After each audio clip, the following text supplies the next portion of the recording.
Glória a Deus.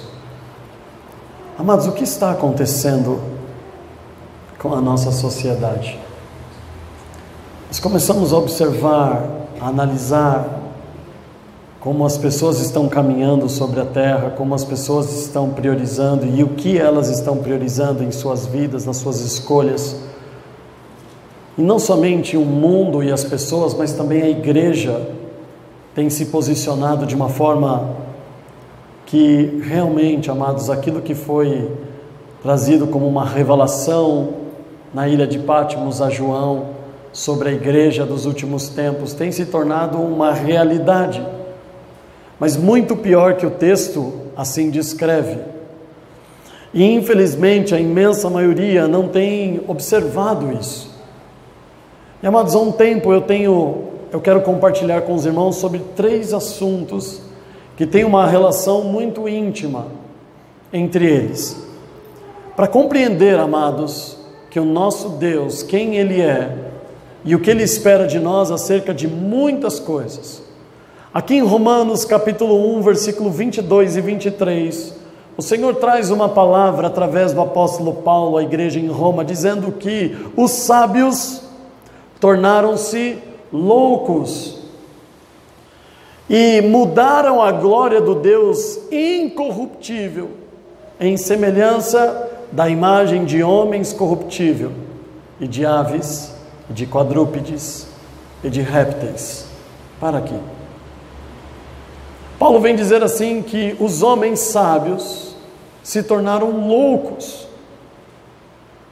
Homens que são capazes de descobrir tantas coisas por meio da ciência, homens que são capazes de fazer grandes feitos através da medicina, estão cometendo loucuras, ao invés de enxergar Deus através da criação, está corrompendo o Deus incorruptível através de coisas semelhantes, limitadas e pequenas, como aquilo que os nossos olhos podem ver.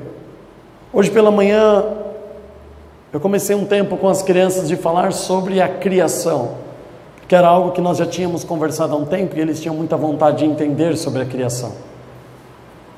E teve um ponto hoje que foi um ponto um pouco difícil para eles entenderem, mas eu acalmei eles, porque nós também temos essa limitação. Ok, entender o que é eternidade, a ausência de tempo. Mas como pode o nosso Deus sempre existir? Ele não foi criado, Ele não teve início, Ele sempre existiu. E se para nós é difícil, você pensa assim, para eles é muito mais. Não, eles têm mais facilidade de entender. Mas o que nós mostramos é que este Deus não pode ser comparado a nada do que conhecemos. Que nós, sendo carnais, com a nossa mente extremamente limitada, jamais pode compreender quem Ele é. E somente num corpo glorificado vamos conseguir entender de uma forma ainda mais ampla quem Ele é. E o que tem acontecido é que os homens têm enxergado e tratado Deus de uma forma corruptível, limitada, vazia, pequena. E ele está dizendo assim, o que aconteceu? Os homens estão se entregando à loucura por não entender sobre isso. E aqui, amados, eu quero tratar de um ponto hoje, que existe muito conflito e divergência nas igrejas por um simples aspecto. Muitas pessoas pensam que o Deus do Velho Testamento não é o mesmo que age pelos mesmos princípios hoje. Isso não é verdade. Lá em Hebreus capítulo 13, versículo 8 diz que Jesus, Ele é o mesmo, ontem, hoje e será eternamente o mesmo. Não somente Cristo, mas o Pai também, Ele sempre foi o mesmo e permanecerá da mesma forma. Ou seja, aquilo que nós aprendemos na sua palavra não muda. Ele será sempre o mesmo. E para entender um pouco sobre isso, amados, nós vamos começando a falar sobre um tema chamado disciplina. Vamos abrir as nossas Bíblias no 6º livro da Bíblia, o livro de Josué. Você vai passar pelos 5 primeiros escritos por Moisés, Gênesis, Êxodo, Levítico, Número e Deuteronômio, e vai chegar em Josué no capítulo 1 mesmo. De Josué, você vai entender o que significa isso. Primeiro, a palavra disciplina. O significado dessa palavra é você ser extremamente rigoroso a obedecer regras. Ser disciplinado é obedecer regras, é obedecer superiores, é obedecer a regulamentos, ordenanças. É você ser obediente a regras. E se você pensa que não existem regras no reino de Deus, você está enganado. Ser disciplinado é algo que Deus espera de nós. É algo que o Senhor espera de nós, e a igreja do século 21 perdeu essa referência há muito tempo. Nós vamos falar sobre liberdade, nós vamos falar sobre zelo, e como a igreja não compreende o que os textos bíblicos dizem a respeito disso. O que é ter disciplina? Vamos lá, estamos no capítulo 1, vamos começar a ler a partir do versículo 1 mesmo. Moisés morre, e olha o que acontece. E sucedeu depois da morte de Moisés, servo do Senhor, que o Senhor falou a Josué, filho de Num, servo de Moisés, dizendo, versículo 2: Moisés, meu servo, é morto. Levanta-te, pois, agora, passa esse Jordão, tu e todo este povo, a terra que eu dou aos filhos de Israel. E todo lugar que pisar a planta do vosso pé, vô-la tenho dado, como eu disse a Moisés. 4. Desde o deserto e desde este Líbano até o grande rio, o rio Eufrates, toda a terra dos heteus, até o grande mar, para o poente do sol, será o vosso termo. Nenhum se susterá diante de ti, e todos os dias da tua vida, como fui com Moisés, assim serei contigo, não te deixarei, nem te desampararei. 6. Esforça-te e tem bom ânimo, porque tu farás a este povo herdar a terra que jurei aos teus pais que lhe daria. 7. Tão somente esforça-te e tem muito bom ânimo para teres, presta atenção, teres o cuidado de fazer conforme a toda a lei que o meu servo Moisés te ordenou. Dela não te desvies, nem para a direita, nem para a esquerda, para que prudentemente te conduzas por onde quer que andares. Não para aí, olha o 8. Não se aparte da tua boca o livro desta lei, antes medita nele dia e noite, para que tenhas cuidado de fazer conforme a tudo quanto nele está escrito, porque então farás prosperar o teu caminho, e então prudentemente te conduzirá. Não te mandei eu? Esforça-te e tem bom ânimo, não pasme, nem te espantes, porque o Senhor teu Deus é contigo por onde quer que andares. Amados, os dois maiores versículos do que nós lemos aqui é o versículo 7 e o versículo 8. Nesses dois versículos, o Senhor faz questão de deixar muito claro para Josué: Josué, você tem que cumprir à risca tudo o que está escrito, tudo que foi deixado por Moisés, a lei, os princípios, a palavra de Deus. Você precisa seguir ela na sua totalidade, não é parte. Não é parte. Hoje pela manhã nós falamos na escola bíblica sobre um tema um pouco espinhoso. E nós estamos falando sobre algumas situações de receber na igreja, por exemplo, estavam compartilhando que tinha uma igreja, se eu estiver enganado me corrija aqui, Rodrigo, tinha uma igreja que havia duas pessoas no grupo de louvor, 2 homens que eram namorados, e o pastor se posicionou da seguinte maneira, dizendo assim: olha, mas o que nós podemos fazer? Se nós formos duros com eles, eles vão sair da igreja. Então é complicado. E ali começou uma discussão nessa linha, e eu falei: amados, complicado é porque nós estamos recuando, é porque nós temos medo. O pastor tem medo de ser preso, porque o pastor tem medo de receber um processo, porque as pessoas, talvez parte da igreja não vai enxergar isso como amor. Mas você tem que amar. Sim, senta aqui, nós vamos trabalhar, nós vamos te mostrar a palavra, e nós vamos realmente mostrar o que o Senhor pode fazer através da sua vida. Porque primeiro, se essa pessoa veio à igreja, é porque ela sabe que ela precisa, tem algo errado dentro dela. Mas a igreja está assumindo um papel de ser conivente. Conivente. Alguns anos atrás, eu e meu pai testemunhamos isso.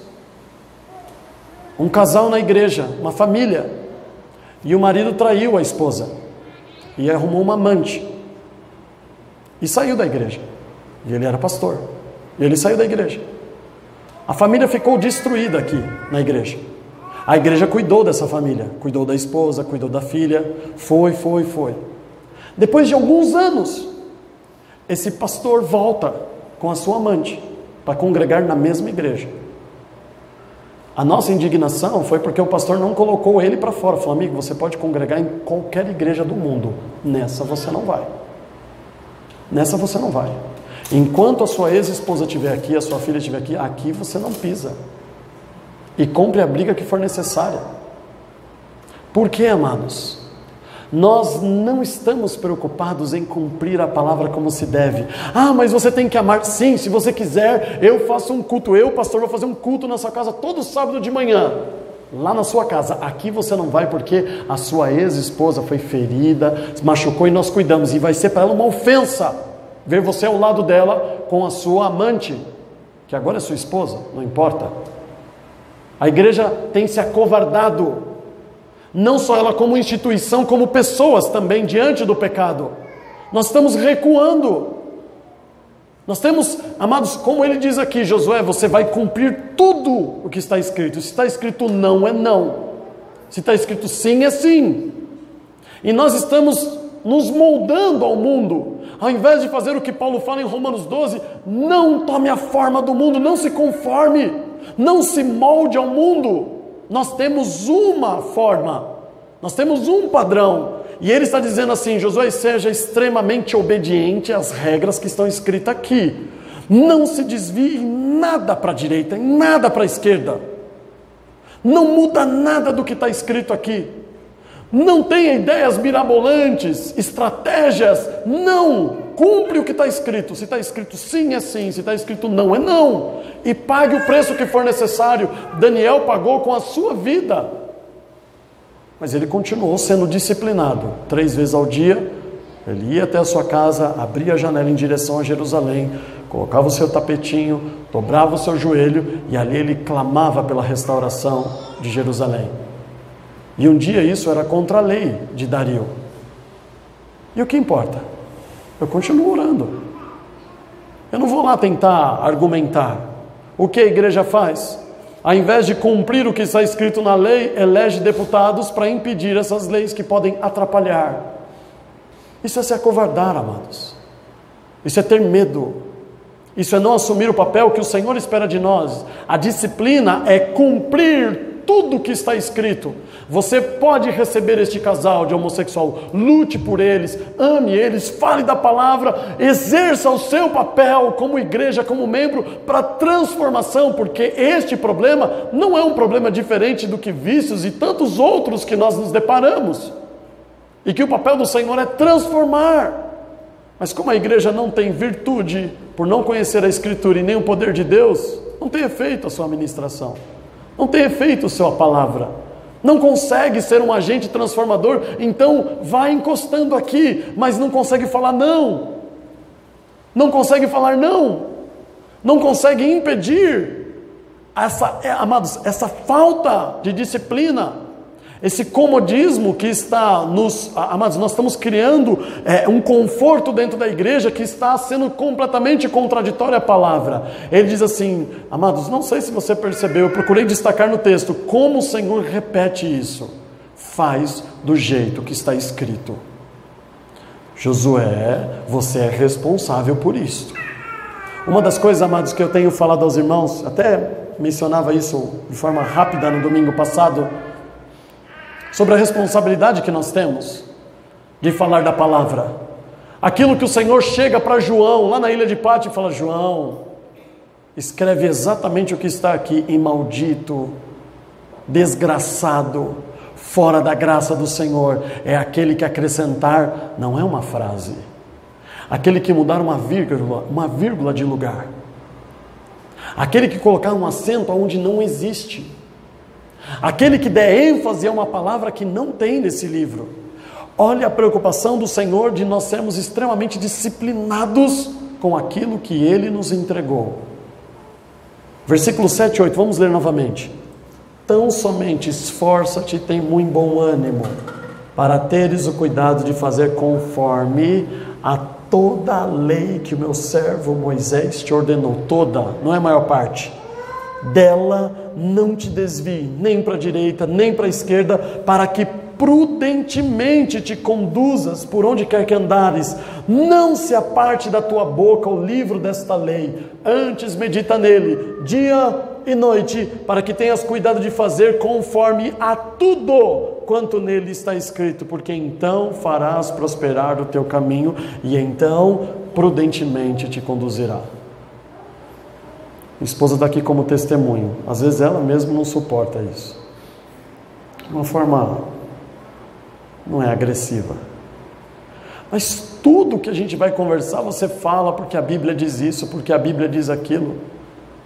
Por quê? Porque a Bíblia só nos ensina aqui. Quando eu estou lá fora fazendo negócio, quando eu estou lá fora comprando algo no mercado, quando eu estou lá fora e eu vejo alguma coisa errada, quando eu estou lá fora e eu estou passando no mercado e eu vejo uma pessoa fazendo uma coisa errada, eu não sou cristão. Quando a gente está conversando sobre a vida de alguém, falando sobre alguma situação, a Bíblia então não vale? Em tudo ela está contida. Mas tudo que você vai falar, você fala porque a Bíblia está escrito, porque está vendo, esse caso está aqui, porque mas essa é a realidade, e é isso que ele está falando.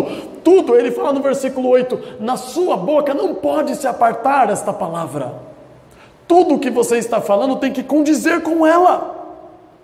Se tem alguma coisa fora, e você que inventou, é o seu conceito, é o seu valor, cuidado, isso não é uma atitude prudente. Então, nós começamos a andar e viver, amados, e isso faz parte daquilo que temos falado aqui no estudo de quinta-feira, que meditar na palavra é isto, é você conseguir enxergar ela lá fora, no dia a dia.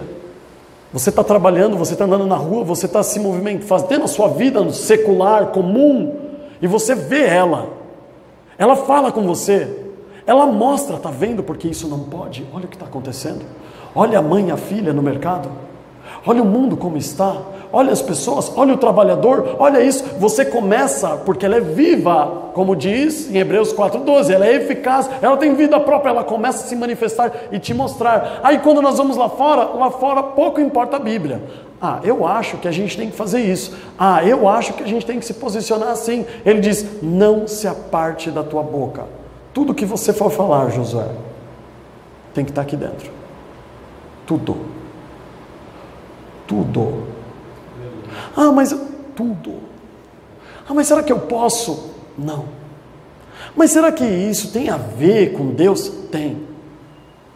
Amados, essa disciplina, há muito tempo a igreja perdeu. A igreja está criando a sua própria estratégia por achar que não existe uma ordenança na Bíblia sobre aquele assunto. A igreja está criando a sua... O que é a doutrina das igrejas? A doutrina das igrejas, amados, é a maior, na minha opinião, eu posso estar enganado, isso é a minha opinião, a doutrina da igreja é talvez, se não a maior ofensa para Deus, porque é você falar para Deus que a Bíblia está incompleta. Ela está incompleta, então a gente tem que criar uma regra nova aqui que não tem na Bíblia, que a Bíblia não fala desse assunto. Que loucura é essa? Se tudo está contido, se Cristo e nele habita toda a plenitude da glória de Deus, como que ela pode estar incompleta? Nós não paramos para aceitar que nós somos ignorantes acerca desse assunto. Nós criamos uma regra. Por que eu não vou fazer casamento de homossexual? Porque está aqui. Mas isso pode soar, você pode ser preso, faz parte. Mas você acha que Deus quer você preso? Amados, quantos presos foram uma bênção para nós? Que é o apóstolo Paulo? Como foi bom ser afligido, como foi necessário, mas pensar na possibilidade de passar por isso faz nós do quê? Recuar. criar um outro caminho, criar uma outra estratégia. Não, deixa aí, deixa louvar, deixa tocar. Não tem, uma hora a palavra vai entrar. Que isso? Vai ver 1 Coríntios 5. A indignação do apóstolo Paulo. Como é que vocês, igreja, não colocou esse homem para fora da igreja ainda? Paulo está indignado. Eu estou triste com vocês porque eles não colocaram esse desgraçado para fora da igreja. Mete o pé, põe para fora. Ah, mas naquele tempo, né? Naquele tempo, presta atenção. Naquele tempo, você colocava um membro para fora, ele denunciava para o Império Romano, onde está tendo culto, que hora é o culto, onde cada um mora, e estava todo mundo preso. E mesmo assim, põe para fora. Não importa se amanhã você vai ser preso porque ele vai te denunciar. Põe para fora, não permita que essas coisas imperem dentro da igreja. Põe para fora. Amados, nós acreditamos que isso não tem nada a ver com Deus. Nós acreditamos que isso não é o amor de Deus. Nós acreditamos que isso não é a postura de um verdadeiro cristão. E o que Jesus fez no templo? Pôs todo mundo para fora com uma vara, batendo nos animais e nas pessoas. Quem? Jesus. Porque estavam corrompendo um lugar que foi santificado. Lá fora vocês podem fazer o que quiser, aqui dentro não. Não tem compromisso com a palavra. E eu estou falando para nós, os pastores líderes. Nós estamos sendo tolerantes com tudo, pela nossa inabilidade de conseguir falar e a virtude emanar das nossas vidas e trazer transformação. Como a gente não consegue trazer libertação homossexual, a gente cria um jeito, cria uma doutrina de acoplar ele dentro da igreja, vivendo em pecado e está tudo certo. Não é que ele tem que ser colocado para fora, ele tem que ser transformado. Como é que pode ele não ser transformado? E nós aceitarmos. Esse é o problema. Agora, se não quer ser transformado, se quer ainda compartilhar com a impureza e quer permanecer no pecado, não pode. No mínimo, não pode assumir nenhuma liderança na igreja. No mínimo. Nenhuma representatividade na igreja. Pode sentar aí e ouvir. E vai ser confrontado. E talvez algum dia vá embora, ou é transformado pelo poder da palavra. Mas a igreja, amados, tem esquecido isso que o Senhor disse para Josué. Josué, não cometa a loucura de tirar, de se desviar, de ignorar o que está escrito. É difícil isso, amados? É, mas esse é o nosso Deus. Um dia, Moisés, recentemente eu compartilhava isso com o Rodrigo. É muito interessante, amados. Em pleno século 21, ouvir isso é uma ofensa para nós. Um dia ele chega para Moisés e fala: Moisés, sabe de quem eu tenho misericórdia? Deus falando para Moisés: Moisés, sabe de quem eu tenho misericórdia? Sabe de quem eu tenho compaixão? Aí talvez você pense: dos mansos, dos misericordiosos, dos homens bons. Ele fala assim: eu tenho misericórdia de quem eu quero ter. Eu tenho compaixão de quem eu quero ter. Eu não devo satisfação a ninguém. Se eu não quero ser misericordioso com ele, eu não vou ser. E eu não tenho que dar explicação para ninguém. Vai falar isso no mundo de hoje? Ai, como assim? Tudo tem que ter resposta. Tudo você tem que ter uma opinião. Tudo você tem que dissertar, escrever na internet. Qual é a sua opinião sobre isso, aquilo? E Deus fala na sua palavra. Existem coisas que Ele não dá satisfação e pode insistir: não quero. Por que Deus não quer isso no meio do povo dele? Porque eu não quero. Ele fala isso para Moisés. Para Moisés ele fala: e não tenho que dar satisfação. Não quero. E isso para nós é inconcebível, porque a gente quer resposta para tudo. A gente quer saber: mas por que Deus não quer? Mas por que Ele não quer? Mas por que não pode? Observa a palavra, amados. Por que Ele queria destruir toda Sodoma e Gomorra? Hoje você sabe. Hoje você entende. Por que Ele queria destruir tudo? O que era mais 3 almas? O que era mais 4? Perto do benefício que não é a igreja, a sociedade teria disso. Ele sabe o que faz.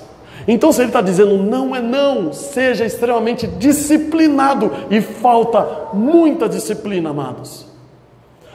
Mas pastor, toma cuidado, porque no Evangelho da Graça, aonde o Espírito Santo de Deus está, ali há liberdade. Ah é? Então tá bom, você nem sabe onde está escrito isso, mas está lá em 2 Coríntios, vamos lá. 2 Coríntios capítulo 3. Então vamos entender o que a palavra de Deus diz.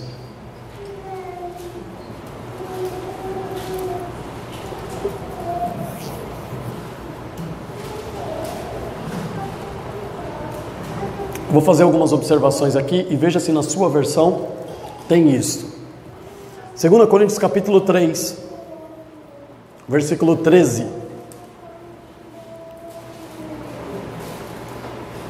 E ele está falando do mesmo Moisés, que acabamos de mencionar.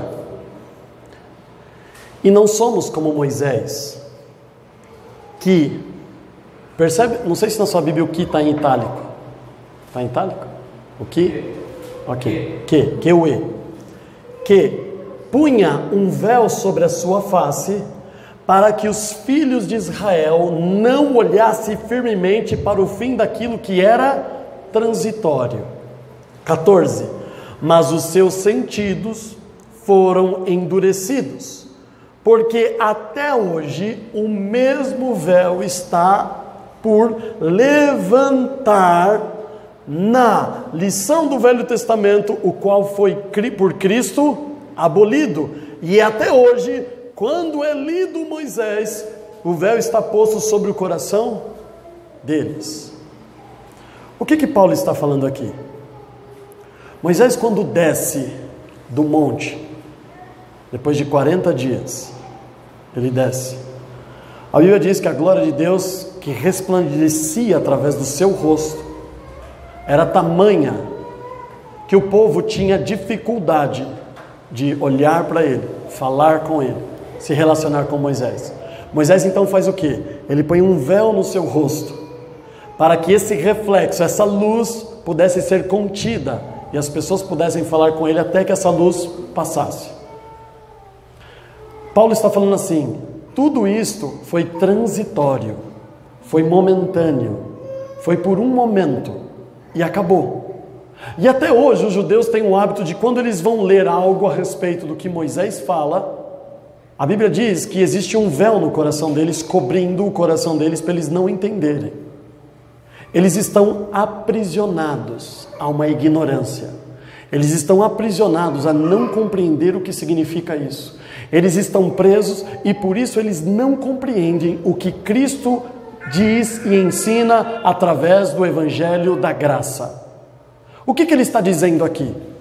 Que os homens, os judeus, não compreendem o feito de Cristo, não compreendem o que ele representa, não compreendem como Cristo veio abolir a necessidade desse costume, que ele veio trazer entendimento e compreensão muito mais profunda, muito além do que é a lei, que matar não é tirar a vida de alguém, mas o simples fato de você ofender o irmão, você também é um homicida. Ele veio aprofundar ainda mais, através da graça, mas ainda existe muita ignorância e incompreensão. E aí ele vem falar o que no versículo 16? Mas quando se converterem ao Senhor, então, porque o véu aqui não é físico, então o véu vai o quê? Vai se tirar, vai ser removido. Quando ele se converter a Cristo, ele vai ser liberto dessa ignorância. Quando ele se converter a Cristo, ele vai entender que o que é Moisés? Nada. O que acontece no Monte da Transfiguração? Aparece Moisés, Elias e Jesus, consolando Jesus. Os discípulos olham ali, ficam impressionados, pensam em fazer uma cabaninha, uma barraquinha ali para eles poderem passar a noite. Olha o nível de compreensão. Aí vem uma voz do céu, como lá no batismo: o Pai, este é o meu Filho amado. Só que ele muda a frase, não é em quem eu comprazo, em quem eu tenho prazer. Ele fala: a ele escutai.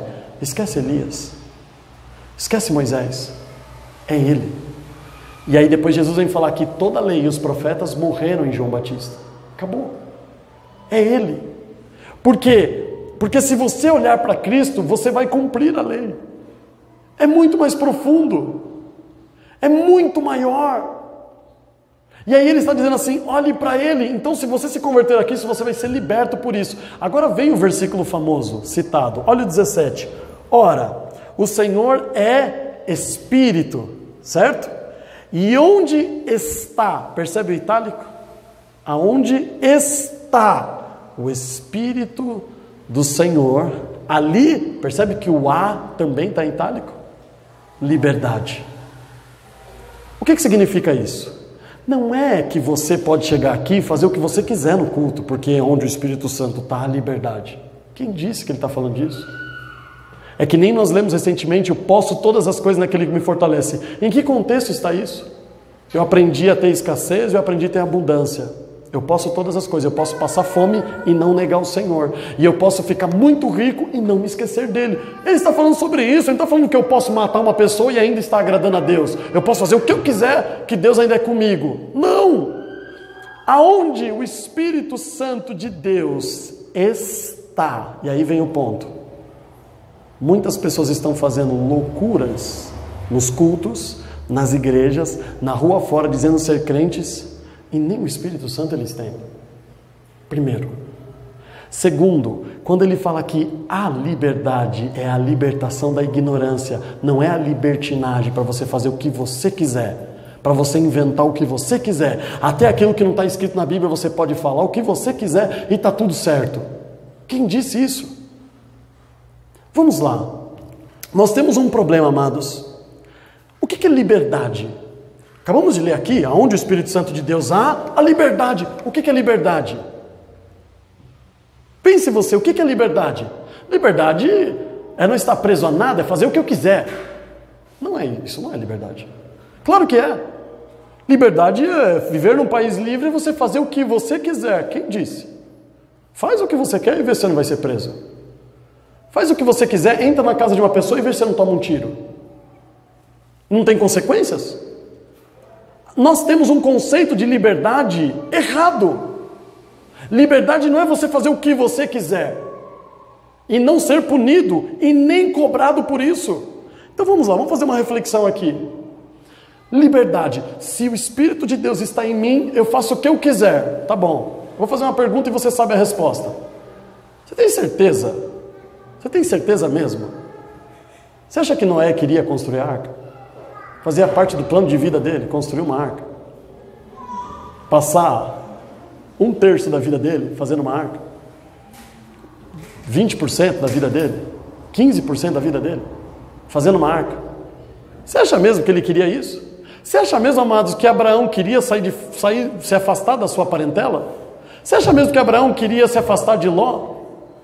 Cadê a liberdade?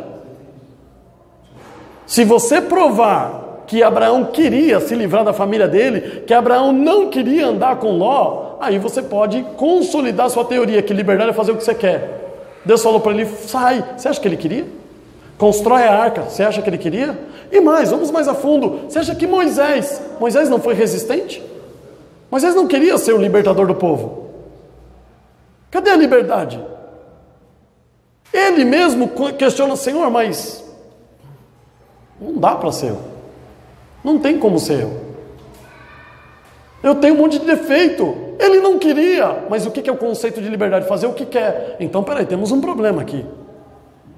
Por quê? Você vai ver ao longo da história Deus pedindo. Você acha que Davi queria viver de caverna em caverna se escondendo? Escapando pela sua própria vida?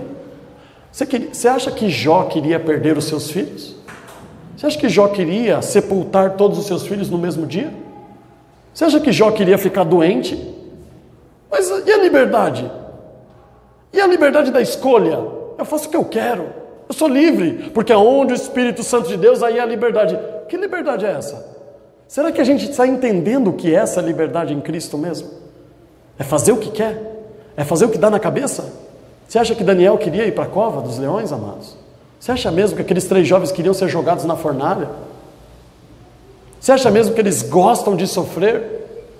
Você acha mesmo que Paulo queria sofrer naufrágio, ser espancado, ser esbofeteado? Ele mesmo disse que por 3 vezes ele chegou para o Senhor e falou, Senhor, o mesmo que diz que aonde o Espírito Santo de Deus está, aonde ele opera a liberdade, ele não era livre do espinho da carne, mesmo querendo. O problema é que nós temos um conceito errado do que é liberdade no Senhor. Disciplina, obedecer em vírgula, em cada detalhe, tomando cuidado para cumprir tudo o que está escrito, é meu dever. Que liberdade é essa? Porque, amados, você pode decorrer de todos os exemplos bíblicos. Qual que é a liberdade de Cristo no Getsemane? O que ele queria? Ele queria a cruz? Está claro o texto. Tem outra opção, Deus? Tem alguma outra forma? Mas se não tem, seja feita a tua vontade.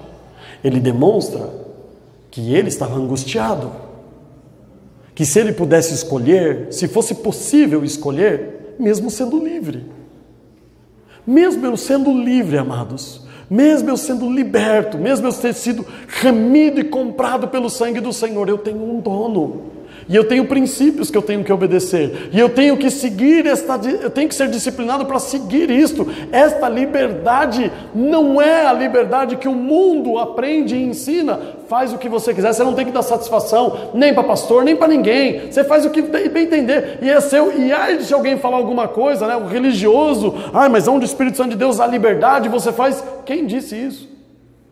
A palavra de Deus, amados, ela é infinitamente cercada de regras, de doutrina, de limites, de sim e não.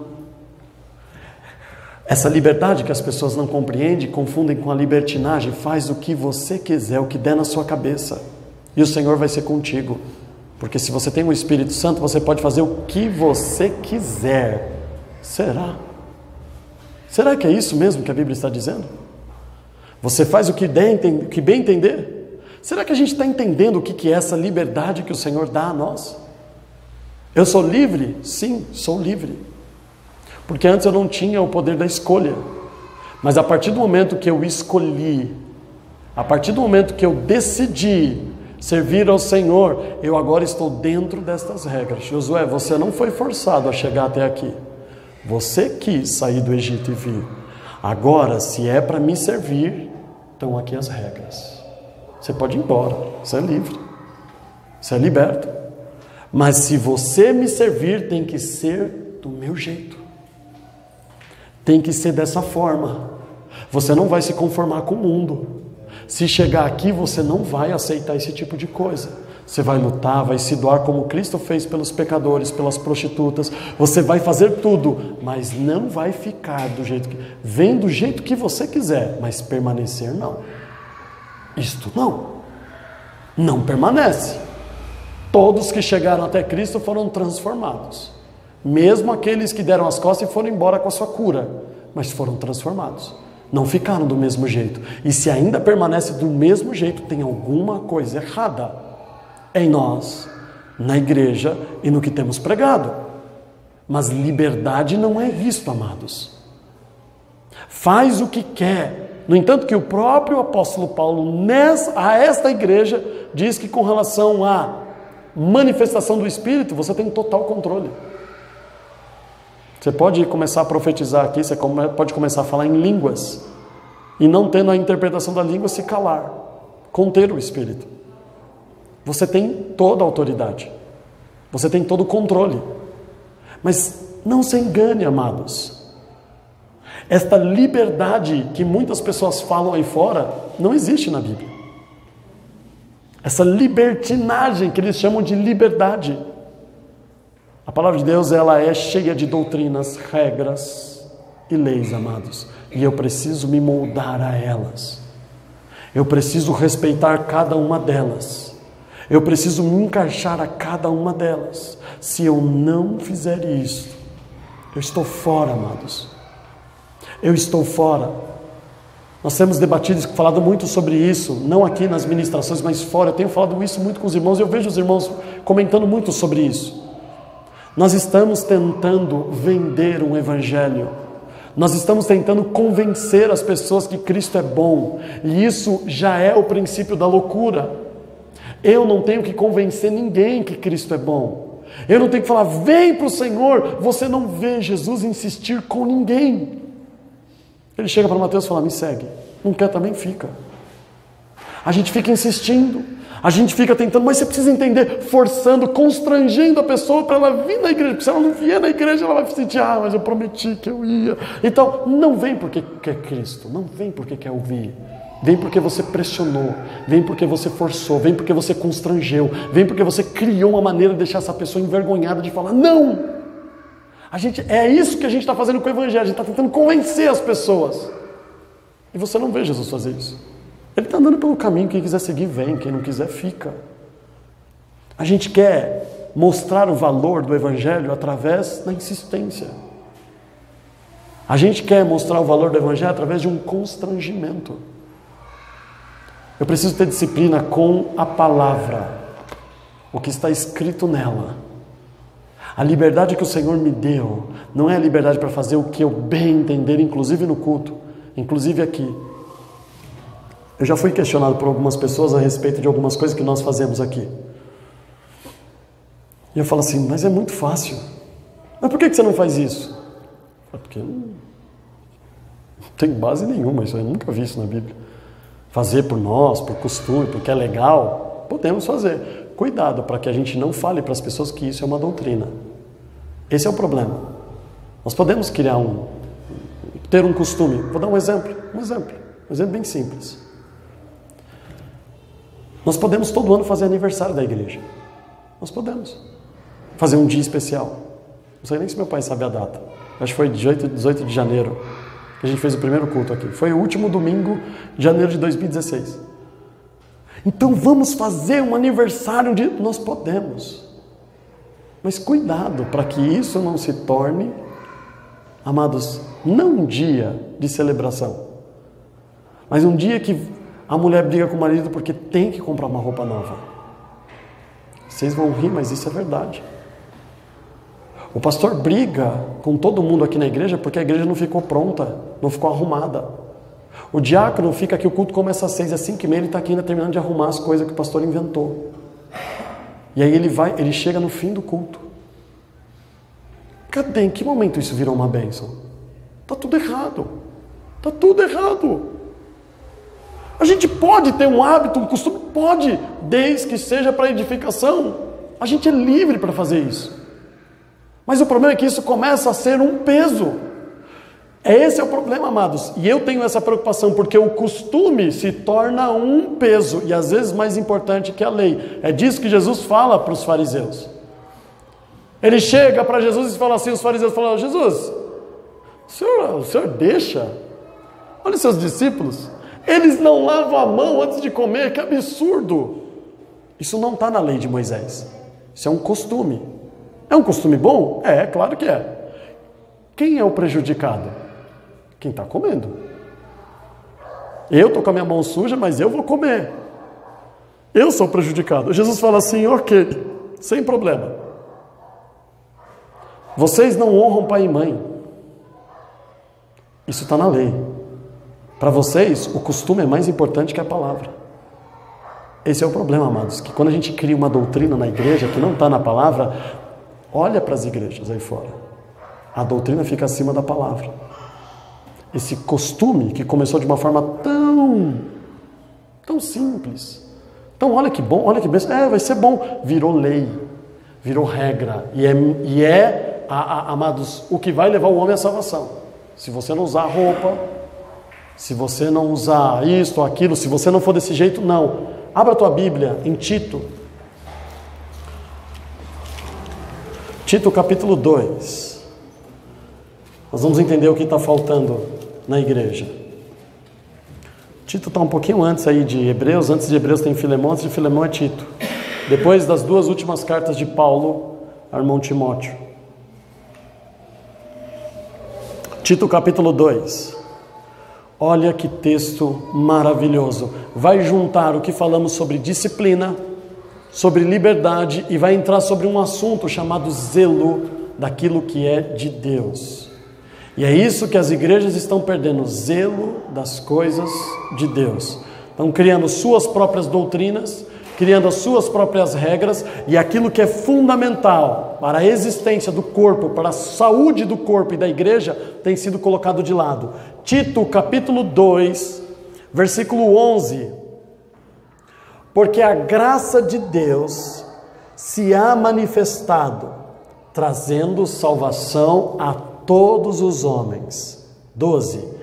Ensinando-nos que, renunciando à impiedade e às concupiscências mundanas, vivamos neste presente século sóbria e justa e piamente. Para aqui um pouquinho. Olha o que o apóstolo Paulo está falando. Presta atenção. Para os religiosos principalmente.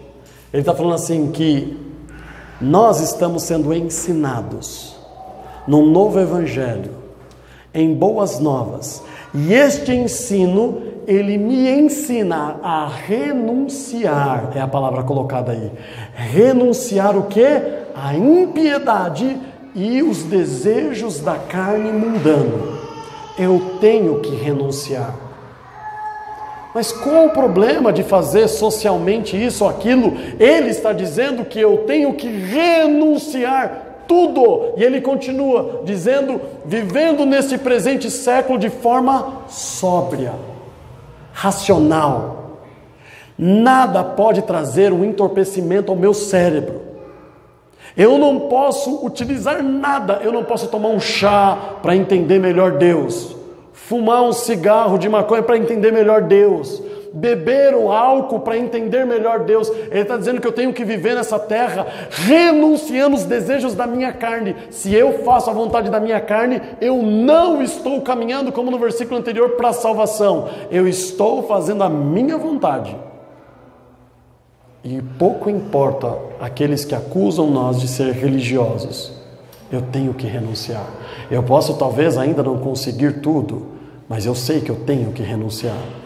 De forma sóbria. Ele não para aí, ao 13.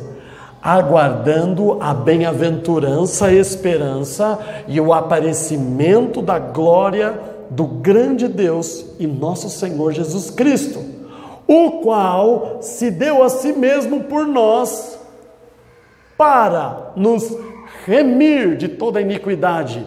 Primeiro, e purificar para si um povo seu especial. O quê? Zeloso de boas obras. Eu preciso ser zeloso, cuidadoso.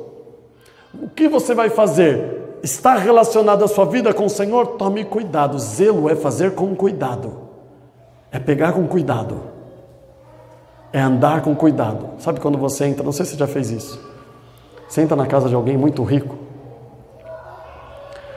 e se olha assim, a casa é um brinco, até o cheiro é diferente, né? Primeira coisa que vem na sua cabeça é, será que meu pé está sujo?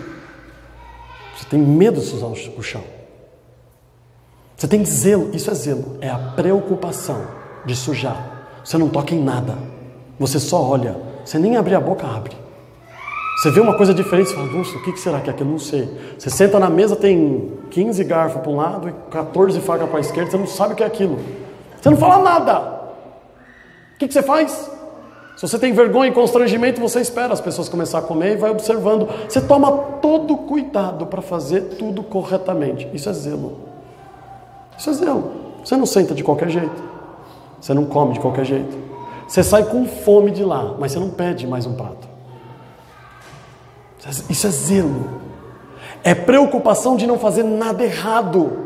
Ele diz que o Senhor separou para si um povo zeloso de boas obras, que toma cuidado em fazer tudo aquilo que está escrito, fazer tudo aquilo que o Senhor manda, nada fora. Ah, vamos fazer isso. O que você acha de a gente fazer isso? Antes de você abrir a tua boca e falar, pensa, será que isto provém do Senhor? Você não tem nem preocupação de ter esse zelo, tá tudo errado. E ele continua dizendo o quê? 15. Fala disto e exorta e repreende com toda autoridade. Ninguém te despreze. Insiste em falar para as pessoas que elas precisam renunciar à vida de pecado. Elas precisam renunciar. Elas têm que combater os desejos da carne. Ela tem que andar de forma sóbria. Ele tem que ser zeloso das coisas de Deus. Ele tem que tomar cuidado com as coisas de Deus. Ele tem que realmente dar importância àquilo que foi escrito, como Josué, e cumprir tudo o que está escrito. Se não for para fazer do jeito que Deus falou, eu nem faço. Mas não faz do jeito que você acha. Isto é zelo. E falta isso. A igreja não sabe o que é disciplina, faz de qualquer jeito. Primeiro, nem conhece a Bíblia, e faz do jeito que acha que tem que fazer. E acha que isso é liberdade. Liberdade significa: eu não preciso aprender a Bíblia, porque o Espírito Santo está em mim, então ele vai me governando. E eu vou... Primeiro ele está perguntando: você tem o Espírito Santo? Está lá em Coríntios. Para aqueles que têm o Espírito Santo, será que você tem? Será que isso não é emoção? Hoje eu achei que Deus ia nos dar a graça, mas Ele cortou nossa expectativa aqui. Eu falei assim: hoje vai ser que nem na igreja primitiva, só voz, na escuridão completa, porque nem vela tinha naquela época, louvando ao Senhor, adorando ao Senhor. Aí veio a luz. Num certo momento Ele nos deu essa oportunidade. Falar, viver do jeito que deve, amados. É saber que nós temos que cumprir toda ela. Que ser disciplinado é viver em obediência a tudo que está escrito. Não importa o resultado, não importa o preço que a gente vai pagar. Não importa se vão zombar de nós, se vão nos constranger diante das pessoas, se vamos ter que pagar com a nossa vida, se seremos presos. Isto não importa, amados. O que o Senhor espera de nós é homens que tenham zelo pela sua palavra. Zelo em fazer tudo. É a preocupação de antes de fazer saber: Senhor, será que isso está certo? Será que é assim mesmo? Hoje, amados, o século 21 é marcado por pessoas como Paulo fala. Se você voltar 2 páginas, ele fala isso no capítulo 3 de 2 Timóteo e no capítulo 4. O que impera hoje nas igrejas, no Brasil e no mundo são reis. São pessoas arrogantes e soberbas que acham, que sabem, que falam, que pensam e que acham que isto é ser livre. É tolo. Como ele falou assim: os homens sábios estão se tornando loucos. Eles não sabem do que eles estão ensinando e falando, porque esqueceram de ser disciplinados, do que é a liberdade de Deus, e acima de tudo nem sabem o que é ser zeloso. Quando ele entra no templo, Jesus, e faz tudo isso, faz um chicote, espanca os animais, põe para fora, põe as pessoas para fora, vira as mesas, sabe o que os seus discípulos falam? Isso é zelo. Não fala assim: ele está irado, ele está com raiva, eu acho que ele está preocupado que ele vai ser crucificado. Não, eles dizem assim: isto é zelo. Zelo é um cuidado excessivo, que seja, mas seja zeloso do que você faz, zeloso de boas obras. Não se importe se parece exagero, não se importe se parece muito preciosismo. Seja zeloso das coisas de Deus. É melhor que a tua oração demore 1 hora e tenham 3 frases, porque você leva 15, 20 minutos pensando se o que você vai falar realmente é uma bobeira ou condiz. É muito melhor a tua oração ser curta, mas cheia de zelo do que você vai falar. É muito melhor você se preocupar com o que você está fazendo. Não tenha medo. O Senhor diz aqui, amados, no versículo 12, que nós temos que ensinar as pessoas a renunciar os desejos da carne. A renunciar a tudo aquilo que está relacionado à impiedade e viver de uma forma sóbria, racional. Não é por emoção. E eu questiono muito isso hoje, amados. Eu ouvi por muito tempo isso, eu quero compartilhar isso com os irmãos também. E eu, por um tempo na minha vida, eu comecei a fazer isso. Eu falei assim: não, Senhor, não é que é errado, e nem condeno quem faz isso. Mas eu conheci muitas pessoas que, quando oram de madrugada, tem que estar escutando um louvor. Porque se não estiver escutando louvor, parece que a sua oração com Deus não é a mesma coisa. Quer dizer, então, que você precisa que alguém esteja adorando para que você também entre na adoração. Eu falei, não, Senhor. Eu disse que eu queria entender o Senhor da forma. Elias não tinha um iPhone lá e aí eu começava a tocar música, ele, que poder maravilhoso, aí ele começava a falar com Deus, Deus começava a falar com ele. Não. Nós vamos colocando coisas, anexando coisas, e ele está dizendo assim, de forma sóbria, só você e ele. Você não precisa de nada para estar em comunhão com ele. Se você está tendo uma comunhão profunda com ele, ainda com esses apetrechos no meio, imagina a hora que você tirar tudo isso e tiver só você e ele. Só você e ele. Vivendo de forma sóbria. Sóbria. Não é que isso é errado, mas é só você e ele. É só a palavra, como Lutero diz, só a escritura. A gente não precisa de emoção, a gente não precisa de música de fundo para comover as pessoas. Se a palavra não tocar e transformar, nada transforma. Mesmo que, mas foi aquela, é emoção. Não é sobriedade. Não é evidência genuína de transformação pelo Espírito. Eu preciso ser zeloso, amados. Nós precisamos ser zelosos das coisas de Deus. Nós precisamos dar a importância devida para as coisas de Deus, custe o que custar. Mesmo que isso nos afete na questão financeira.